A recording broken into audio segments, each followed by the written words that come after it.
conflict that goes on inside me at all times. What's all these bloody You keep forgetting that you're leaving here and then you bring a new pair. I like these. Warning, censorship. Warning, censorship. Warning, censorship. Hello, ladies and gentlemen, and welcome to the Rebel News live stream on this, a Friday, November 12th, 2021. I'm David Menzies, and my guest host with me today, well, let me tell you all about her. She is known as Special K around the office. She is Hogtown's Hellcat. Oh, we're fixing the mic. Your great introduction is going to...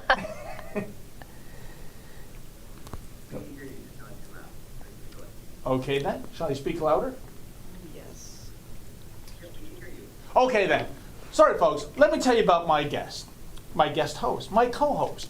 She is known as Special K, but she's far more fulfilling than the Kellogg's cereal. She is Hogtown's Hellcat. She is the Khaleesi of Midtown Toronto. She is Katherine Krozonouski. Did I get the pronunciation right this time? You nailed it, David. Oh, thank you so much. Well, you know what? I think this is the first time that we've ever co-hosted the Rebel News live stream. Yes, it is. And I see the little technical hobbits running around. There's maybe some technical difficulty. So if there is, I hope that you can hear me, or you will eventually hear me. But I'm delighted to do the show with you, Katherine. And I got to tell you, we give out something. We started it last year, folks, the Rebby Awards, for best whatever. And I think I'm putting out a call to management that for this year's version of the Rebby Awards to reward Rebel News staff, I think for Katherine, best hair. David, and stop. not only best hair, folks, Stop. best retro hair. This is the Farrah Fawcett Majors style coming back. I'm telling you, Katherine, in the 70s, right, the mid-70s, beauty parlors got wealthy overnight because every woman almost in the world wanted to have hair just like that. So there you go. I hope you bring it back. I think that's one of the greatest hairstyles of all time. Let me tell you a story. I was living in Newfoundland at the time. I was a mainlander being bullied by all the Newfoundland students, which is to say I spoke funny, which is to say I pronounce boy as boy and not bi. And so this is maybe one of my ultimate loserdom stories, folks. I went to the Avalon Mall about 1 hour by public transit, and I went to the Kmart, and I was torn between two posters, the iconic Farrah Fawcett Majors poster or the Fonz from Happy Days, going like this. Hey, it's the Fonz. And I had $5, which meant I could only buy one poster. I stood there making an argument for both for 1 hour, so long that the store closed. I didn't even notice that half the lights went out, and a staff member said, hey, you got to go, man. I go, okay, let me grab one of these posters. He goes, no, you got to go now. The store is closed. There's not even cashier. That's not the first time someone said that to you, is it, David? Oh, it's not the first time. You gotta go now. What do you think I should have bought? Do you think I should have gone with Farrah Fawcett Majors or the Fonz? Depends. Was it for your garage or not? You know what? Should have kept it in the tube in pristine mint condition, Katherine. Maybe I would have actually made something on that. You could have made $250. Yeah, so if anyone out there wants to Google Farrah Fawcett Majors or the Fonz circa 1976, oh, there you go. that's one. That's not the iconic one. No? But that is her. And forgive me if am I the only one that's seeing a resemblance? Should I stop talking now before we're both human gorgeous. resources? We don't have anyone in human resources. We don't. And I'll say it's fine. If anyone wants to call me gorgeous, I'm okay with it. Don't worry about it. There you go. So, Katherine, before I get into trouble with my own words, what is the ostensible policy reason of what we're trying to do here today? Oh my gosh, what do you mean? Oh, well, this is usually where Sheila the She-Devil Gun Reed talks about the various platforms that, we're on YouTube. Oh, yes. But at one point, and of course, the reason for the show, it used to be just Ezra would do this every Friday. And then we decided to ramp it up to every noon hour in the weekdays. And Ezra is way too busy with important stuff like running the company, doing his own show. Saving Canada. Exactly. Saving Canada. He should be Captain Canuck. Yeah. He's the real really Captain Canuck, you know. So anyways, we've now got various Rebel News staff filling in. And the thing is, Katherine, as you know, we love the platform YouTube. Actually, it's a love-hate relationship. It's kind of like the 407 toll highway in Ontario. We love how it moves traffic. We hate the bill we get at the end of the month, which is egregious. But Katherine, what is the problem when we go into certain subject matter on YouTube? We cannot talk about certain things on YouTube. So we will have the first half of our show on YouTube. Am I getting this right? And then we're going to switch over to the other platforms where we can be a little bit more candid. That's right. Correct. In fact, folks, we can't sometimes even talk about what we're not allowed to talk about, such as the power of the censorious slug. So we love the 1.5 million viewers on YouTube, we do, but we have to say adios and welcome you over to other platforms such as Odyssey, Super U, and Ramble into Rumble, you'll see. Do you remember that that tagline? No, I'm really young. Yeah, I forgot about that, and I'm very old. So, so there you go. Those are the perimeters, and at those various platforms, you can, Sheila's so good at memorizing the various, chat names, libraries and bricks and whatnot.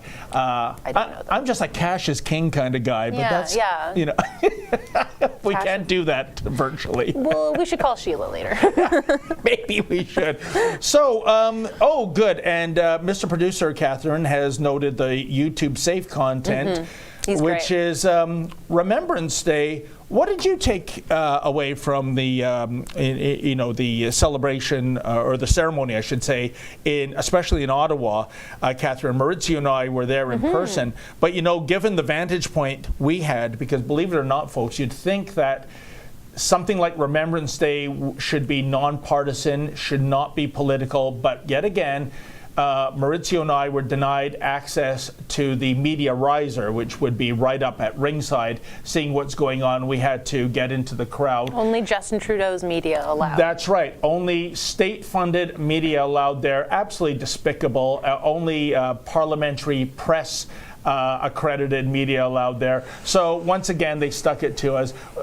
We haven't, stopped fighting on this file.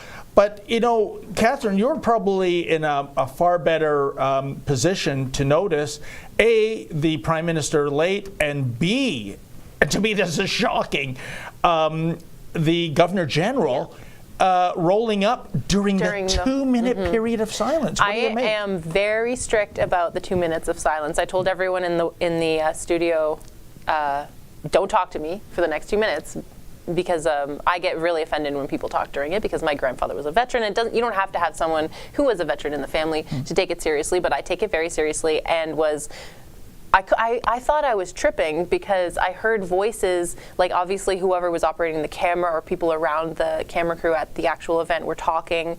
And then, of course, the Governor General shows up, and it was also the Silver Cross mother who showed up, and obviously I'm not blaming her because she's just part of the procession that was taking place, but you'd think that they could have said, okay, let's hold for 2 minutes and not have anyone show up, because Prime Minister Trudeau had to greet her with the elbows and the whole thing. There it is. And here's a question, Katherine. We can't read minds, of course, but when it comes to the Governor General, do you think she was mortified being put in that position? Or do you think you'd think she'd have the seniority to say, let's wait. Like what I say to my dog before she eats, just wait. It's not a big if deal. I'm the Governor General, I'm telling the driver and my entourage, don't do anything for the next, say 90 seconds left of the 2 minutes of silence. It's 2 minutes. Yeah. And it's not about them, Katherine. This is what drives me crazy. Yes, you're the Governor General. Yes, you're the Prime Minister. You know what? This is not your day, Miss Simon and Mr. Trudeau. This is a day to honor the war dead and the veterans. And look at that. This is right during the 2 minutes of silence. And she could have just landed in her car, gotten out, and then just kind of stood there for the next couple of seconds, Right. and then introduced herself and greeted everybody. But it had to be about her for some reason. It's horrible. And, you know, the reason we've been told, Katherine, for this rude interruption and the Prime Minister's lateness is there was some sort of a security issue. Well, you know what? I'll take that at face value, and it turned out to be a nothing burger. But in terms of breaching the 2 minutes of silence, once the safety issue was identified, didn't anyone have it in their cranium to say, put the brakes on for another, I mean, less than 2 minutes, Katherine, and then make your arrival? What were they thinking, my friend? Well, that's the thing. I was kind of joking about this earlier, but you know, a suspicious package lands at the event, and of course it turns out to be nothing. But I'm like, you know, what a better way for Justin Trudeau to show his patriotism than to show up and disarm that thing himself, right? As if, you know, I mean, well, of course, the Prime Minister, folks, did make the ultimate sacrifice yesterday, which is, no, he didn't join the military. He laid a wreath on Remembrance Day in Ottawa, as opposed to buggering off to Tofino to go on a surfing safari like he did for the first Truth and Reconciliation Day. Oh, my goodness. But, you know, Katherine, I want to say, too, I want to thank you for your grandfather's service, or thank your grandfather. My grandfather also served more than 5 years in the Second World War. Funny story, went to war, full head of red hair, came back, the hair was snow white. Oh my. Almost never ever talked, like I find with most veterans, about war stories. I only hear it from my father, which he picked from other people's stories. It was hell. It really was. It wasn't glorious. No. And you know, what I said in my commentary yesterday, Katherine, yeah, it's great that we have this one day to honor the war dead and to honor the veterans, but Katherine, what about the other 364 days? We have between 3,000 and 5,000 veterans, if you can imagine, who are homeless. We have Army personnel and their families on bases in Canada today that need food hampers in order to make ends meet. We have a Prime Minister who back, I think it was 2017, told veterans suffering from PTSD that they're asking for too much. These are veterans that put their lives on the line, Katherine, and yet the same Prime Minister a year earlier cut a check for $10.5 million to Omar Khadr, who took a life of one of our allies. You know, how do you make sense of this? Well, of course, I'm from the generation who has a panic attack when your Uber Eats delivery is late. So I can't make sense of it, honestly. Like our forefathers fought in the trenches, getting disgusting diseases and suffering and starving, and just for the opportunity to go and face actual battle for their grandchildren to pay their tax money to a terrorist and to live in this papers-only world and not say anything. And there's a couple stories that we're going to talk about today about not saying anything when you see something egregious happening, and complacency and bystander syndrome and all of that. And it's like, I worry about what it says to young people who today want to join the military, like what you're saying. Like, why would I go and give my life and give up my youth to come home to be scraps? Why? You know, I think you raise an excellent point. Oh, we have a clip? Okay, then. And then I'll talk about your excellent point that you raised. Oh, make many. And I'll quote it here. No veteran will be forced to fight their own government for the support and compensation they have earned. Yet you are still currently in a legal battle with veterans regarding equal support and compensation to their peers. You have ISIL or ISIS members coming into a reintegration program. You did a backdoor deal with Omar Khadr with not even stepping into the courtroom.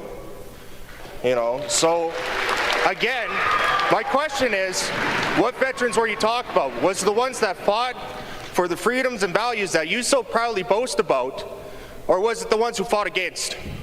Because honestly, Mr. Prime Minister, I was prepared to be injured in the line of duty when I joined the military. Nobody forced me to join the military. I was prepared to be killed in action. What I wasn't prepared for, Mr. Prime Minister, is Canada turning its back on me.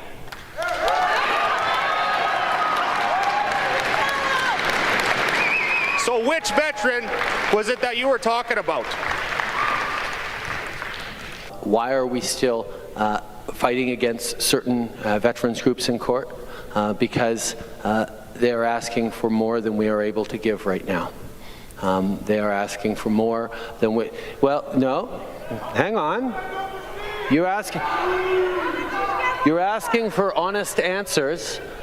The old Veterans Charter involved lump sum payments and very little in the way of services. We have significantly invested. You're asking for more than we are prepared to give right now. Isn't that amazing? And by the way, what's not part of that clip, the justification, folks, for that $10.5 million to Canada's homegrown al-Qaeda terrorist Omar Khadr is that if the Trudeau Liberals fought this in court, it was going to be far more in terms of court costs. Suddenly, overnight, the Justin Trudeau Liberals turn into fiscal conservatives. Can you imagine? They're penny pinchers. Yeah.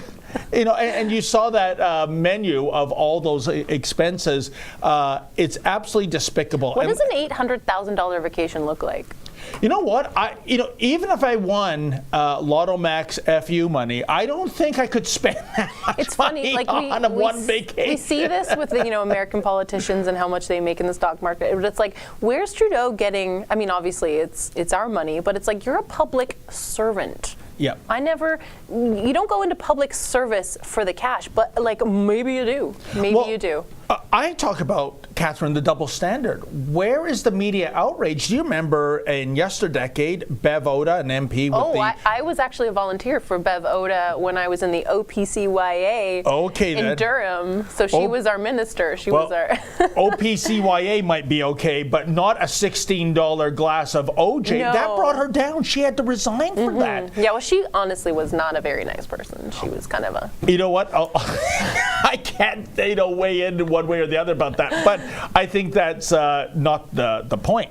I think the point is that a $16 glass of orange juice, that is not even chump change. That is not even change that Liberals find in their couch. Well, it was probably because she was conservative. Yeah, of course, and yet look at the spending spree. I mean, Justin Trudeau would make a drunken sailor blush. To be fair, though, $16 for orange juice? Come on. Oh. That's crazy. At that hotel. Too much for orange juice. Well, you know what? At that hotel, I mean, they should have stayed at the Best Western. I had a colleague of mine. He was a travel writer, and they were on a fam trip to Paris, and all the meals were provided. That's how it works, folks. They fly journalists there. They wine and dine you, and they hope you write nice things about the destination. And they had to get up really early, 4 a.m., to get onto a flight somewhere else in France. So they said, for your morning meal, you'll be on the hook. And yourself. So he's looking at the room service menu, and the cheapest thing was something called American breakfast to go. $20 US. Everything else was much more. And said, okay, American breakfast to go. Maybe that's a couple of donuts, a coffee, couple of sausages, maybe an egg, who knows. It was 1 cup of Starbucks coffee. That sounds like my breakfast, but I don't eat, so. Yeah, 20 US, and this would be in the early 90s, so by today's currency, probably closer to $30 US. That could bankrupt a person. So right the thing is, these kind of exorbitant prices, for these kind of 5-star hotels. She probably tried to order the cheapest thing on the menu, which was the $16 orange juice. That's my point. That could have been the cheapest thing, right? Maybe. Maybe you're right. So sorry, Bev. Yeah. So, but what was it like campaigning for her? I didn't know that part of your life. Yeah, I was in the Ontario Progressive Conservative Youth Association, and me and my girlfriends were called the Durham Girls. And working for her, we didn't see a lot of her. She was behind the scenes, I guess that's how it is. I don't know. That was kind of my only taste. But once she became the minister under Harper's government, we saw even less of her, and then all of a sudden she was gone. So I don't know. It was mostly us going door to door, calling people. It was fun. It was a nice introduction to politics. Well, there you go. And thankfully, you got out of politics and Yeah. you chose journalism, and we're lucky to have you, Katherine. And I'll tell you, the other reason Maurizio and I traveled to Ottawa, we dropped off 2 petitions yesterday, folks. Over 10,000 of you signed our Raise the Flag petition. Mission accomplished, by the way. I guess maybe they knew we were on David route. Menzies is coming. Because on Monday, Pull those flags up. yeah, we couldn't find one half-staff flag in Ottawa. So I'm going to do a Barry Horowitz pat on the back, Congratulations, for that, even if that might not be the case. And of course, some 27,000 of you signed the petition to fire the judge. That's Justice Adam Germain. And I want to get your take on that. Katherine, he was the justice that listened to the Artur Pawlowski case. He has the power to jail Pastor Art. He has the power to fine Pastor Art. I don't think he has the power to force compelled speech on Pastor Art, something I think is worse than censorship. What happened, folks? He told Pastor Art if he goes on social media, if he goes into the public square, if he gives an interview to a journalist, he has to give a corresponding amount of time to the government enshrined viewpoints, whether it's mask mandates, vaccines, vax passports, lockdowns. What do you make of that? I didn't even know compelled speech was a thing other than like on a cigarette box when they show you how deadly the cigarettes are. Point. Like basically Artur Pawlowski is a cigarette box now where he's like, here are my views, but disclaimer, the government of Canada disagrees. Like we know Art, he's a rebel. Yes. He's a rebel, so I don't know how that's gonna go. I'm sure he's already in violation. Oh, I'm sure. And we are crowdfunding his appeal, by the way, folks. You can't tell someone to say something. No. You can't even, in Canada, you can tell someone not to say something because we don't have the protection of free speech, unfortunately, even though people think that we do. It's like, no, that's America. Yep. But to tell someone that they have to say something, you know what? Now that I'm thinking about it, the whole Jordan Peterson preferred pronouns is a perfect example of how we do have compelled speech here, because if you misgender someone, it's a crime. So I guess I'm choosing to forget that because it's so messed up. But we do have that here. It's a really dark realization I just came to. This compelled speech, I think this is something from a banana public regime, Katherine. We can't grow bananas in Canada, so why don't we call our Dominion a maple syrup republic? Delicious. But thank you for reminding me of the preferred pronouns. That was the point I meant to compliment you on before we threw to that clip. In World War II, those people that went to where they were called the greatest generation. You had 15-year-olds. My grandfather lied about his age. There he you was go. 17 and he wanted to serve. He was also from a really small town in Alberta, so I'm sure it was like, there's nothing here for me. The best thing I can do is serve my country and get out of this town. But he was 17 years old, went off to war, came back a broken man, never the same. And that is the point. And I spoke to a veteran that accompanied me for the petition drop-off to raise our flags, Chris Semchuk, wonderful veteran of the Royal Canadian Air Force. And I spoke to him. I said, I'm thinking about there's no more World War I veterans in Canada anymore. They've all sadly passed on, Katherine. Of the million or so Canadians that signed up in World War II, about 39,000 remain. The average age is 94. Wow. So rapidly, they're going to fade away as well, unfortunately. And I said to Chris, imagine, like your grandfather, Katherine, lying about your age to sign up for service, put your life on the line, and now we have a generation of snowflakes on campus that, when you talked about the preferred pronouns, if you misgender them, they've got to go see a grief counselor and there's got to be an event. What would those veterans, if they came back to Canada today and see that on campus, and if I may add, all the COVID-19 soft tyranny, the lockdowns, the masks, the vast passports, the medical apartheid, I just, maybe we should say goodbye to YouTube right now. But what do you think those veterans would say if they could see our Dominion right now? And And before you answer, Catherine, we're going to say goodbye to YouTube because we're already walking into a minefield of free speech with that question. So please, Ramble into Rumble, Odyssey, and Super U. You don't remember Ramble into Rumble. There was I think it was a Pontiac dealership. I don't know if it's still around. Can anyone Google that? And it was Ramble into